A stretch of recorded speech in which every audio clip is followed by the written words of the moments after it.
గాయాలయ్యాయి. ఈ ఘటనలో జనాలను ఢీకొట్టి ఆగకుండా వెళ్ళిపోయింది కారు. ఈ మధ్యకాలంలో మద్యం సేవించి వాహనాలు నడిపితే ఎంత దారుణంగా ప్రవర్తిస్తున్నారో చూడండి. రోడ్ల మీద డ్రంక్ అండ్ డ్రైవ్లో పట్టుకుంటే వాళ్ళు చేసే వీరంగాలైతే ఇంకా వర్ణనాతీతం.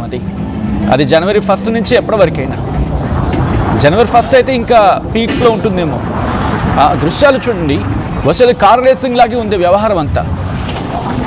ఇది కార్ రేసింగ్ చేస్తున్నట్టు. కారు బీభత్సాన్ని చూడండి, తాగి రోడ్ల మీద. ఇలాంటి వాళ్ళని ఏం చేయాలి, ఏం చేస్తే బాగుంటుంది? మీరు మాట్లాడే ప్రయత్నం చేయండి, కమెంట్ చేసే ప్రయత్నం చేయండి. అసలు మనిషి అయినవాడు మద్యం ఏదో తాగి ఇంట్లో పడుకోవాలి, కానీ రోడ్ల మీదకి వచ్చి ఇలా విరంగాలు సృష్టిస్తారా? విజయవాడలో కారు బీభత్సం సృష్టించింది. భవానీపురం బెరం పార్క్ దగ్గరలో కారు అలజడి సృష్టించింది.